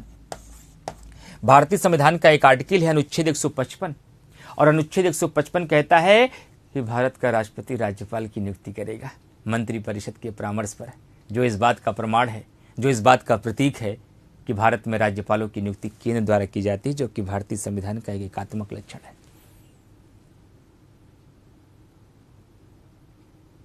और जानकारी के लिए बता दें मजे की बात, भारतीय संविधान निर्माता भारत को एक संघात्मक देश के रूप में रच रहे हैं। प्लीज मेरी बातों को सुनने पर बहुत ज्यादा ध्यान दीजिएगा। अगर बातों को अच्छे से सुनते रहे तो पॉलिटी के साथ खेलेंगे, पॉलिटी गुनगुनाएंगे। बस शर्त है कि जितना मैं समझाता रहूं, जो मैं सुनाता रहूं, उसको सुनते रहिए अच्छे से और इंपॉर्टेंट पॉइंट को नोट करते रहिए, नोट्स को पढ़ते रहिए। बस और कुछ करना नहीं है पॉलिटी में आपको। मैंने क्या कहा? भारतीय संविधान निर्माता भारत को एक संघात्मक देश के रूप में रच रहे थे, भारत को एक फेडरल कंट्री के रूप में स्थापित कर रहे थे। बावजूद उसके ये सारे एकात्मक लक्षण को शामिल करते जा रहे थे, जबकि संविधान सभा के बहुत सारे लोग ये कहते जा रहे थे ये सब हमारी संघात्मक व्यवस्था पर चोट करेंगे, ये सब हमारी संघात्मक व्यवस्था में दाग लगाएंगे। लेकिन फिर भी संविधान निर्माता कह रहे थे ये दाग अच्छे हैं, ये दाग हम बार बार लगाएंगे, हमें दाग की चिंता नहीं है। आप भी तो अपने घर से जब पढ़ने के लिए निकले होंगे तो लोग कहे होंगे कि भैया समाज क्या कहेंगे, समाज दाग लगा देगा। अपनी बेटियों को पढ़ने के लिए दिल्ली भेज दिया है अकेले, तो पापा ने कहा ये दाग अच्छे हैं, दाग लगने दो, जिस दिन बेटी कामयाब होगी सबका मुंह बंद हो जाएगा। उसी प्रकार से संविधान निर्माताओं ने कहा ये दाग लगने दो, जिस दिन देश सफल हो जाएगा उस दिन सबका मुंह बंद हो जाएगा। हमें इस बात की परवाह नहीं है कि लोग क्या कहेंगे, हमें परवाह अपने देश की अखंडता की है, हमें परवाह अपने देश के लोगों की है, हमें परवाह अपने देश के शासन की है। जिस तरीके से हमारे देश का शासन सही चल सकता है हम वही तरीका अपनाएंगे, इस पर बात की परवाह किए बगैर कि लोग क्या कहेंगे, हमारी संघात्मक व्यवस्था पर दाग क्या लगेगा, हमारी संघात्मक व्यवस्था का उल्लंघन क्या होगा, हमारी संघात्मक व्यवस्था में चोट क्या लगेगी, हम इस बात की परवाह नहीं करेंगे। और एक बात और बताता हूं, क्या भारत के अंतर्गत अवशिष्ट सूची के विषयों पर कानून संसद बनाती है? अवशिष्ट सूची क्या होती है सर? ऐसा कोई सब्जेक्ट, ऐसा कोई विषय जो न संघ सूची में होता है, न राज्य सूची में होता है, न समवर्ती सूची में होता है, ऐसे विषयों को अवशिष्ट सूची में रखा जाता है। और अवशिष्ट सूची के विषयों पर संघात्मक देश में कानून राज्य विधानमंडल बनाती है, और भारत में अवशिष्ट सूची के विषयों पर कानून संसद बनाती है। और जिस देश के अंतर्गत अवशिष्ट सूची के विषयों पर कानून संसद बनाती है वह देश एकात्मक कहलाता है। क्या भारत में अवशिष्ट सूची के विषय पर वास्तव में कानून संसद बनाती है? यस। ये विचार कहां से लिया गया है? कनाडा से लिया गया। आईएएस ने 2023 में सवाल पूछा है, पीसीएस ने नहीं, आईएएस का सवाल बता रहा हूं। आईएएस ने 2023 में सवाल पूछा है कि भारत में अवशिष्ट सूची के विषयों पर संसद कानून बनाती है, विचार कहां से प्रेरित है? कनाडा से प्रेरित है। मैं पढ़ाऊंगा आगे कौन कौन सा विचार कहां से लिया गया, सब पढ़ाऊंगा, बस धैर्य रखिए, अभी तो पिक्चर शुरू हुई है। एक बात और पूछें सर, अगर आप बुरा ना माने तो? क्यों बुरा मानेंगे, हम तो खड़े ही हैं आपको बताने के लिए। कहाँ लिखा है कि भारत में अवशिष्ट सूची के विषयों पर कानून संसद बनाती है? सीखते जाइएगा जो आर्टिकल सिखाते जा रहे हैं। अनुच्छेद 248 में लिखा है। आईएएस ने यह भी सवाल पूछा है, अनुच्छेद 248 में यह बात लिखी है, जब कभी भी एग्जाम में सवाल पूछा जाए निम्नलिखित में से किस आर्टिकल के तहत अवशिष्ट सूची के विषयों पर संसद कानून बनाती है, तो आप आंसर देंगे अनुच्छेद 248 के तहत। भारतीय संविधान का अनुच्छेद 248 कहता है कि अवशिष्ट सूची के विषयों पर कानून कौन बनाएगा? संसद बनाएगी। और अंतिम बात, क्या भारत में अखिल भारतीय सेवा का सृजन किया गया है? सर ये अखिल भारतीय सेवा क्या होती है? इंग्लिश में बोलते हैं ऑल इंडिया सर्विस। अरे हिंदी तो समझ में नहीं आ रही तो अंग्रेजी कहाँ से समझ में आएगी? जब हम अखिल भारतीय सेवा नहीं समझ पा रहे तो ऑल इंडिया सर्विस कैसे समझेंगे? अरे एक ऐसी सेवा जो केंद्र और राज्य दोनों के लिए काम करती हो, ऐसी सेवाओं को अखिल भारतीय सेवा कहा जाता है। एग्जाम्पल दीजिए। जैसे आईएएस केवल देश का है कि राज्यों के कैडर में भी काम करता है? केंद्र और राज्य दोनों के लिए काम करता है। केंद्र एवं राज्य दोनों के लिए काम करता है। आईपीएस केंद्र और राज्य दोनों के लिए करता है। आईएफएस इंडियन फॉरेस्ट सर्विस केंद्र और राज्य दोनों के लिए काम करती है। क्या ऐसी सेवाओं का सृजन की बात भारत में है? यस। किस आर्टिकल में? अनुच्छेद 312 में। अनुच्छेद 312 में अखिल भारतीय सेवा के सृजन की बात की गई है। यह सवाल कभी पूछा गया? यूपीपीसीएस 2018 में पूछा गया। सब बताता चलूंगा मैं कहां क्या आया है। यूपीपीसीएस 2018 में सवाल पूछा गया है कि निम्नलिखित में से किस आर्टिकल के तहत एक अखिल भारतीय सेवा का सृजन का प्रावधान है? अनुच्छेद 312 के तहत अखिल भारतीय सेवा का सृजन की बात किया गया है। सर एक बात बताइए, संघात्मक व्यवस्था का तो 5-6 लक्षण मिला था। लिखित संविधान, कठोर संविधान, संविधान की सर्वोच्चता, केंद्र एवं राज्य के मत शक्तियों का बंटवारा, 2 स्तर की सरकारें, स्वतंत्र और निष्पक्ष न्यायपालिका, द्विसदनवाद। उससे ज्यादा तो एकात्मक लक्षण भरा हुआ है। उससे ज्यादा तो भारतीय संविधान के अंतर्गत एकात्मक लक्षण भरा हुआ है। तो काहे ना केसी वियर और आइवर जेनिंग जैसे विद्वान भारत को एकात्मक और अर्धसंघी देश ना कहें? क्यों ना कहें भाई? उनको क्या पता आपकी मंशा क्या चल रही है? वो तो जो देखेंगे तथ्यों के अनुसार, जो देखेंगे सिद्धांतों के अनुसार, वही तो व्याख्या करेंगे वो सारे लोग। सही बोला था आपने, कहीं ना कहीं चिंगारी है तभी ये धुआं उठ रहा था। आपने सही ही कहा था सर कि कहीं ना कहीं ये चिंगारी है तभी ये धुआं उठ रहा है, बिना चिंगारी के धुआं नहीं उठता। संघात्मक लक्षणों से ज्यादा भारत में तो एकात्मक लक्षण दिखाई दे रहे हैं। तो क्या माना जाए sir? India is a unitary country? क्या भारत को एक एकात्मक देश मान लिया जाए? नहीं। इस बात की व्याख्या किसने किया? संविधान निर्माताओं ने किया। संविधान निर्माताओं में किसने किया? सबसे आगे बढ़कर डॉक्टर बाबा साहब भीमराव अंबेडकर ने किया। उन्होंने क्या कहा? उन्होंने कहा भारत को संघात्मक संविधान के तंग ढांचे में नहीं ढाला गया है। हम इस बात का मानते हैं यद्यपि कि भारतीय संविधान के बहुत सारे लक्षण ऐसे हैं जो एकात्मक व्यवस्था से प्रेरित हैं। ये मैं नहीं बोल रहा हूं, ये बाबा साहब भीमराव अंबेडकर जी बोल रहे हैं। यद्यपि कि भारतीय संविधान के भीतर बहुत सारे एकात्मक लक्षण विद्यमान हैं, फिर भी India is a federal country, फिर भी भारत एक संघात्मक देश है। स्ट्रक्चर में, संरचना में भारत एक संघात्मक देश है, लेकिन भावना में या कुछ परिस्थितियों में देश की एकता और अखंडता को बचाने के लिए, राष्ट्र की भावना के विकास के लिए, एक मजबूत केंद्र की स्थापना के लिए ये कुछ दशाओं में एकात्मक हो जाता है। लेकिन संरचना में भारत संघात्मक देश है। ये बात डॉक्टर बाबा साहब भीमराव अंबेडकर जी कह रहे हैं।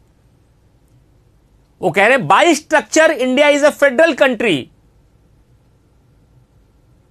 But in by emotion India is a unitary country. और ये एकात्मकता का लक्षण सिर्फ इसलिए शामिल किया गया है ताकि देश की एकता और अखंडता को मजबूत किया जा सके, ताकि एक मजबूत केंद्र की स्थापना की जा सके, ताकि लोगों के अंदर राष्ट्र की भावना का विकास किया जा सके, ताकि क्षेत्रवाद की प्रवृत्ति को कम किया जा सके, ताकि अलगाववाद को रोका जा सके, ताकि भविष्य में किसी भी विभाजन की पुनरावृत्ति को रोका जा सके। इसलिए हमने भारतीय संविधान के अंतर्गत एकात्मक लक्षणों को भी शामिल कर लिया है, जबकि भारतीय संविधान एक संघात्मक देश है। India is a federal country. हां, कहने के लिए यह कहा जा सकता है, न तो भारत पूर्णतः संघात्मक है, न भारत पूर्णतः एकात्मक है, इसलिए इसे अर्धसंघी कहा जाता है। लेकिन बात अगर एक शब्दों में कही जाए तो भारत एकात्मक लक्षणों के साथ संघात्मक देश है, न कि संघात्मक लक्षणों के साथ एकात्मक देश है। भारत संरचना में संघात्मक है, लेकिन भावना में, कुछ परिस्थितियों में, कुछ कारणों की वजह से एकात्मक हो जाता है। क्योंकि अंबेडकर जी कह रहे हैं भारतीय संविधान को संघात्मक संविधान के तंग ढांचे में नहीं ढाला गया है। क्योंकि अंबेडकर जी कह रहे हैं भारतीय संविधान को संघात्मक संविधान के तंग ढांचे में नहीं ढाला गया है। अतः संरचना में भारत संघात्मक है, लेकिन भावना में एकात्मक है। मेंस में आपसे सवाल पूछा गया है कि भारत संरचना में संघात्मक है, लेकिन उसकी आत्मा एकात्मक है, तर्क सही समझाइए। ऐसे ही आपको लिख के समझाना होगा। आपके मेंस की परीक्षा में सवाल पूछा गया है कि भारत संरचना में संघात्मक है, लेकिन भावना में या उसकी आत्मा एकात्मक है, तर्क सही समझाइए। तो इन्हीं तर्कों के साथ समझाना होगा। तो कैसे समझाएंगे? सबसे पहले आपको बताना होगा एक संघात्मक व्यवस्था का लक्षण, फिर दिखाना होगा कि वह लक्षण भारतीय संविधान में कहाँ दिखाई देते हैं, फिर दो कोड कथन बताने होंगे के सीवर और आइवर जेनिंग्स के, फिर बताने होंगे ये एकात्मक लक्षण भारतीय संविधान में भी विद्यमान है, इसलिए इन विद्वानों ने भारत को अर्धसंघी और एकात्मक कहा। फिर लास्ट में सिद्ध कर देना होगा भले ही भारतीय संविधान के भीतर एकात्मक लक्षण विद्यमान है, फिर भी भारतीय संविधान संरचना में एक संघात्मक देश है, लेकिन भावना में, कुछ परिस्थितियों में देश की एकता और अखंडता को बचाने के लिए, एक मजबूत केंद्र की स्थापना के लिए, राष्ट्र की भावना के विकास के लिए, क्षेत्रवाद की प्रवृत्ति को कम करने के लिए यह एकात्मक अवश्य हो जाता है। क्योंकि डॉक्टर बाबा साहब भीमराव अंबेडकर जी ने भी कहा, यद्यपि कि भारतीय संविधान के अंतर्गत बहुत सारे एकात्मक लक्षण शामिल हैं, फिर भी भारत एक संघात्मक देश है। अंबेडकर जी ने यह भी कहा कि भारतीय संविधान को संघात्मक संविधान के तंग ढांचे में नहीं ढाला गया है, यानी कि इसमें कुछ एकात्मक लक्षणों को भी शामिल किया गया है। This is a conclusion.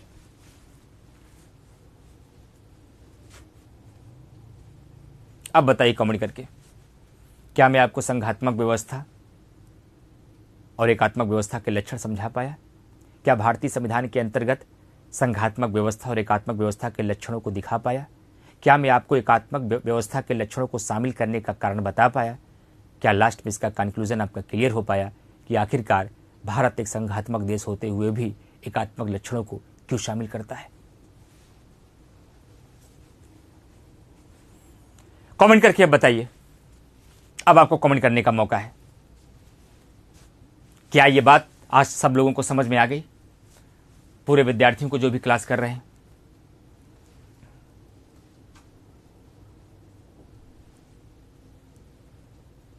शुक्रिया, ढेर सारा प्यार, बहुत धन्यवाद आप विद्यार्थियों का। मैंने तो आपसे पहले दिन ही वादा किया था, आप जरूर डरे होंगे, लेकिन मुझे पूरा भरोसा है कि पॉलिटी का बादशाह बना के विदा करूंगा 100 घंटे के बाद। अगर आपने भरोसा इमरान सर पे और पीडब्ल्यू पे जता ही लिया है और इस कक्षा में आ गए हैं।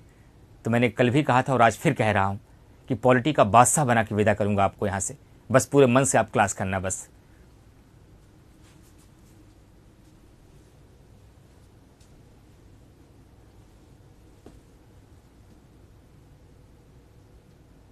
Thank you to all of you, thank you to all, very thank you to all of you.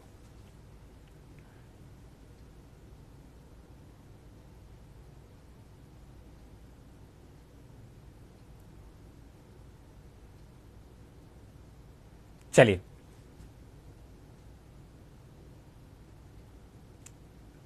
अब आगे चलते हैं। एक अंतिम बात, वैसे समय के एकदम बहुत करीब हम लोग खड़े हैं, लेकिन फिर भी मेरा मन करता जाते जाते मैं एक बात और सिखा के विदा करूं कि भारतीय संघीय व्यवस्था अमेरिकी संघीय व्यवस्था से किस प्रकार भिन्न है। भारतीय संघीय व्यवस्था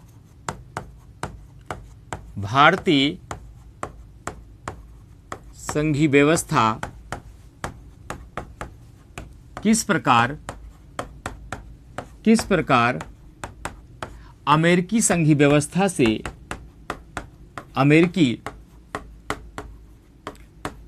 व्यवस्था से भिन्न है। भारतीय संघीय व्यवस्था किस प्रकार अमेरिकी संघीय व्यवस्था से भिन्न है।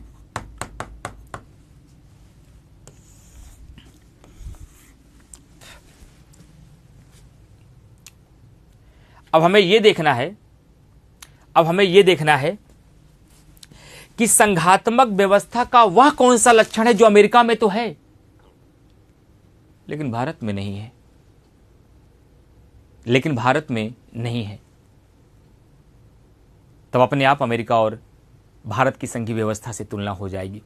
और यहां यह बात भी स्पष्ट कर दूंगा मैं, संघात्मक व्यवस्था का वह कौन कौन सा लक्षण है जो भारत और अमेरिका दोनों देशों में पाया जाता है, लेकिन संघात्मक व्यवस्था का वह कौन सा लक्षण है जो अमेरिका में तो पाया जाता है लेकिन भारत में नहीं पाया जाता है। इसीलिए कहा जाता है अमेरिका पूर्ण संघी देश है, भारत पूर्ण संघी नहीं है। भारत सशक्त केंद्र के साथ संघात्मक व्यवस्था को अपनाता है। और मैं जानकारी के लिए आप प्यारे विद्यार्थियों को बता दूं, भारत में संघात्मक व्यवस्था का विचार अमेरिका से नहीं लिया गया है। भारत में संघात्मक व्यवस्था का विचार कनाडा से प्रेरित है और कनाडा की संघात्मक व्यवस्था एक मजबूत केंद्र के साथ संघात्मक व्यवस्था को अपनाता है।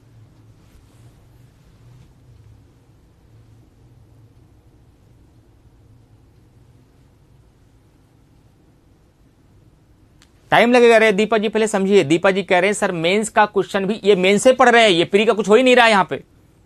आप अभी यही नहीं समझ पा रहे मेंस क्या है प्रीलिम्स क्या है। मेंस अलग नहीं है, प्रीलिम्स अलग नहीं है, प्री मेंस साथ साथ हैं। दीपा यही समझना है बाबू, यहां मेंस और प्री अलग अलग नहीं है बाबू, एक ही है। ये मेंस ही पढ़ रहे हैं। ये क्या प्रश्न है, दिस इज मेंस, ये मेंस ही है। समय बीतने दीजिए, धीरे धीरे आगे बढ़ने दीजिए। अभी तरीका बताऊंगा कि आंसर कैसे लिखते हैं, अभी क्वेश्चन बताऊंगा क्वेश्चन कैसे करते हैं, सब बताऊंगा। अभी तो शुरू किए हो बाबू, अभी तो आपको मैं खड़ा कर रहा हूं उंगली पकड़ करके, अभी तो मैं आपको उंगली पकड़ के खड़ा कर रहा हूं।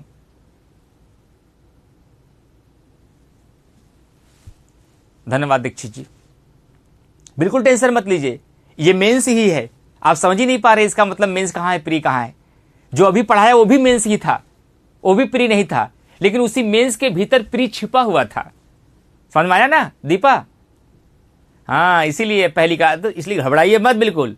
मैं प्रीलिम्स और मेंस दोनों लेवल पर तैयार करा के विदा करूंगा बस, क्योंकि पहली बार पढ़ रही है और पहला क्लास है, तो आप कहां ही समझ पाएंगे क्या प्रीलिम चल रहा है क्या मेंस चल रहा है। पीछे 3 क्लासेस हो गए, इसको भी कर लीजिए दीपा जी आप, ठीक है। तो ये मेंस ही है जो बता रहा हूं आपको। भारतीय संघीय व्यवस्था किस प्रकार अमेरिकी संघीय व्यवस्था से भिन्न है, ये समझना है अब हमको। देखिए अमेरिका में क्या है, दोहरी नागरिकता। दोहरी नागरिकता अमेरिका में क्या है, दोहरा संविधान।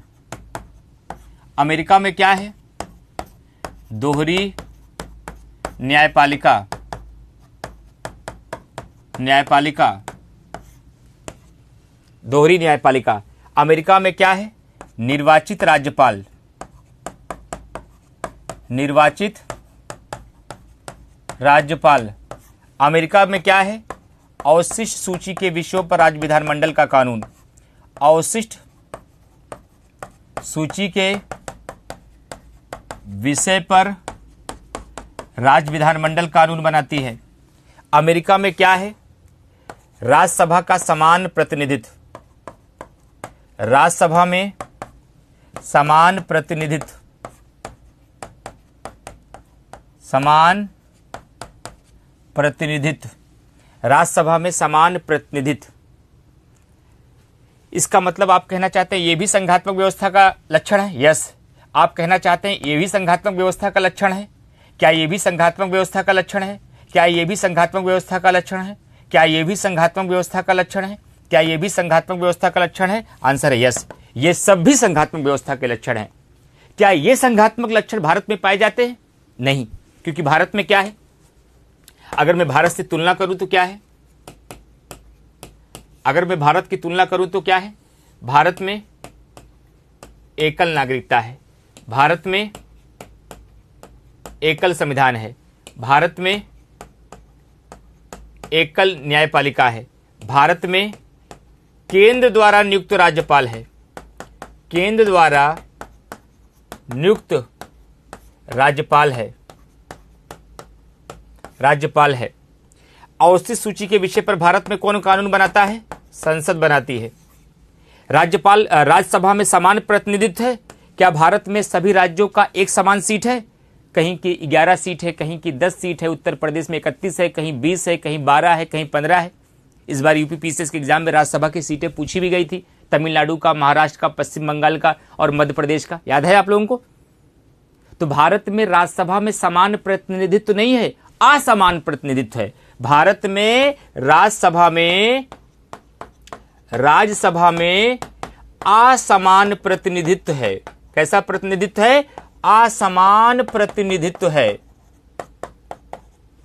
मतलब हर राज्य में राज्यसभा की अलग अलग सीटें हैं, और अमेरिका में प्रत्येक राज्य में राज्यसभा की समान सीटें हैं। सब राज्य को 2-2 सीटें मिली हैं, चाहे छोटा राज्य हो चाहे बड़ा। और संघात्मक व्यवस्था में यही होता है, सभी राज्यों को एक समान राज्यसभा की सीटें दी जाती हैं, जबकि भारत में राज्यसभा में असमान प्रतिनिधित्व है, असमान सीटें हैं। यही भारतीय संघीय व्यवस्था और अमेरिकी संघीय व्यवस्था की भिन्नता है, यही अंतर है। ये सारे संघात्मक लक्षण भारत में नहीं पाए जाते, इसीलिए तो भारत को अर्धसंघी कहा जाता है। इसीलिए कई बार भारत को एकात्मक भी बोल देते हैं, लेकिन भारत इस बात को नहीं मानता। भारत कहता है वी आर फेडरल, हम फेडरल हैं, लेकिन अमेरिका की तरह नहीं है, क्योंकि अमेरिका एक पूर्ण संघात्मक देश है। ध्यान रखिएगा, अमेरिका एक पूर्ण संघात्मक देश है। अमेरिका एक पूर्ण संघात्मक देश है। ध्यान से सुनिएगा, अमेरिका जो है ये एक पूर्ण संघात्मक देश है, और भारत सशक्त केंद्र के साथ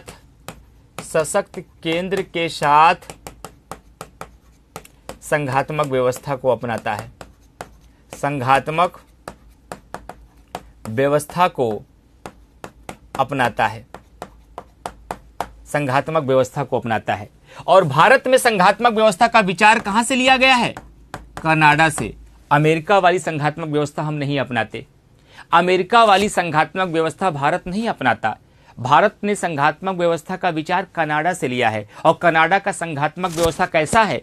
सशक्त केंद्र के साथ संघात्मक व्यवस्था को अपनाता है। और अमेरिका पूर्ण रूप से संघात्मक है, वहां कोई भी एक ऐसा लक्षण नहीं है जो एकात्मक हो, लेकिन भारत में बहुत सारे लक्षण ऐसे हैं जो कि एकात्मक है। इसलिए कभी एग्जामिनेशन में सवाल आएगा, कैसे सवाल बनेगा? सवाल बताता हूं, निम्नलिखित कथनों पर विचार कीजिए। भारत अमेरिका की भांति पूर्ण संघात्मक व्यवस्था को अपनाता है। दूसरा, भारत की संघात्मक व्यवस्था कनाडा की संघात्मक व्यवस्था की भांति नहीं है। उपरोक्त दिए गए कथनों में से सत्य कथन का चयन करिए। रटने वाले विद्यार्थी जीवन में इसका उत्तर नहीं दे पाएंगे, लेकिन समझने वाला हमारा हर विद्यार्थी सर्वप्रथम बैच का इसका आंसर दे देगा, क्योंकि इसका कॉन्सेप्ट मैंने आपको सिखा दिया कि अमेरिका में पूर्ण संघात्मक व्यवस्था है, भारत में पूर्ण संघात्मक व्यवस्था नहीं है। भारतीय संघात्मक व्यवस्था अमेरिका से प्रेरित नहीं है, अमेरिका से इंस्पायर नहीं है। भारतीय संघात्मक व्यवस्था कनाडा से इंस्पायर है। और कनाडा की संघात्मक व्यवस्था कैसी है? एक सशक्त केंद्र के साथ संघात्मक व्यवस्था है। यानी संघात्मक व्यवस्था को अपनाते हुए एकात्मक लक्षणों को अपनाता है। और यही अंतर है भारत और संघीय व्यवस्था में। इसका मतलब एक चीज हमने सर और सीख लिया। क्या सीखा? हमने ये सीख लिया सर, हमने ये सीख लिया कि संघात्मक व्यवस्था को अब हमको 11 लक्षण पता हो गए। कैसे? इसका मतलब हो गया सर, संघात्मक व्यवस्था में लिखित संविधान होगा, कठोर संविधान होगा, संविधान की सर्वोच्चता होगी, केंद्र एवं राज्य के मध्य शक्तियों का बंटवारा होगा, 2 स्तर की सरकारें होंगी, द्विसदनवाद होगा, स्वतंत्र और निष्पक्ष न्यायपालिका होगी। ये सारे लक्षण अमेरिका में भी हैं और भारत में भी हैं। ये सारे लक्षण अमेरिका में भी हैं और भारत में भी हैं। लेकिन जब आप भारत की बात करेंगे, एक मिनट सर, बस 1 मिनट में छोड़ रहे हैं सर, 1 मिनट में सर, बस 1 मिनट। लेकिन अगर हम लोग भारत की बात करते हैं, तो भारत के अंदर आकर जब हम लोग देखते हैं तो हम ये देखते हैं अमेरिका में दोहरी नागरिकता तो पाई जाती है लेकिन भारत में नहीं, जबकि दोहरी नागरिकता भी संघात्मक व्यवस्था का लक्षण है। जब हम भारत की बात करते हैं तो अमेरिका में दोहरा संविधान पाया जाता है, भारत में नहीं, जबकि यह भी संघात्मक व्यवस्था का लक्षण है। अमेरिका में दोहरी न्यायपालिका पाई जाती है, भारत में नहीं, जबकि यह भी संघात्मक व्यवस्था का लक्षण है। अमेरिका में निर्वाचित राज्यपाल की व्यवस्था है लेकिन भारत में नहीं, जबकि यह भी संघात्मक व्यवस्था का लक्षण है। अमेरिका में अवस्थित सूची के विषयों पर राज्य विधानमंडल कानून बनाता है, जबकि भारत में नहीं, जबकि यह भी संघात्मक व्यवस्था का लक्षण है। अमेरिका में राज्यसभा में समान प्रतिनिधित्व होता है लेकिन भारत में नहीं, जबकि यह भी संघात्मक व्यवस्था का ही लक्षण है। अब जाकर अपने छोटे भाइयों को समझाना कि आओ बताता हूं कि संघात्मक व्यवस्था के लक्षण क्या क्या होते हैं। आओ ये भी बताता हूं कि वह कौन कौन सा लक्षण है जो भारत और अमेरिका में समान रूप से पाया जाता है। आओ ये भी बताता हूं वह कौन सा लक्षण है संघात्मक व्यवस्था में जो अमेरिका में तो पाया जाता है, भारत में नहीं पाया जाता है। यही अमेरिकी और भारतीय संघात्मक व्यवस्था का अंतर है जो यूपीपीसीएस की परीक्षा में सवाल पूछा गया था। आज की सेवा यहीं पर समाप्त करते हैं। कल पुनः मिलेंगे आपको शाम को 6 बजे नए टॉपिक के साथ, भारतीय संविधान एवं राज्य व्यवस्था की मूल अवधारणा। हालांकि मैं हमेशा पॉलिटिक्स की शुरुआत यहीं से करता हूं, लेकिन यूट्यूब पे शुरू होने के नाते मैं इस बार एक टॉपिक से शुरू कर दिया, वरना अगर आप यूट्यूब पे नहीं पढ़ाता तो आपको भी यहीं से शुरू करता। हमारा नोट्स खोलिएगा, नोट्स खोलते हुए कम से कम 25 या 30 पेज पर पहुंचिएगा। भारतीय संविधान की विशेषता के बाद एक हेडिंग मिलेगी, शासन प्रणाली, जहां पर पूरा संसदीय व्यवस्था और अध्यक्षीय व्यवस्था है। 5 बार पढ़ लीजिएगा। कल मुझे फीडबैक दीजिएगा नोट्स कैसा है मेरा, कल मुझे फीडबैक उसका बताइएगा आप लोग नोट्स पढ़ के कि जो मैंने सिखाया अब वो और अच्छी तरीके से क्लियर हो रहा है या नहीं हो रहा है। शासन प्रणाली है, टॉपिक का नाम है शासन प्रणाली। कहां से मिलेगा? 25 या 30 पेज के बाद मिलेगा। जहां पर भारतीय संविधान की विशेषता समाप्त होगा वहीं पर आपको मिलेगा। उसको पढ़िएगा तो जितना कुछ मैंने आपको सिखाया पढ़ाया, अक्षरशः जिस लैंग्वेज में बताया उसी लैंग्वेज में नोट्स आपको मिल जाएगा। Thank you very much to all of you. मैं कल फिर मिलता हूं। नोट्स को आप लोग प्रिंट आउट निकाल लीजिए, फिर मैं बताऊंगा उस नोट्स को कैसे यूज करना है। Thank you to all of you.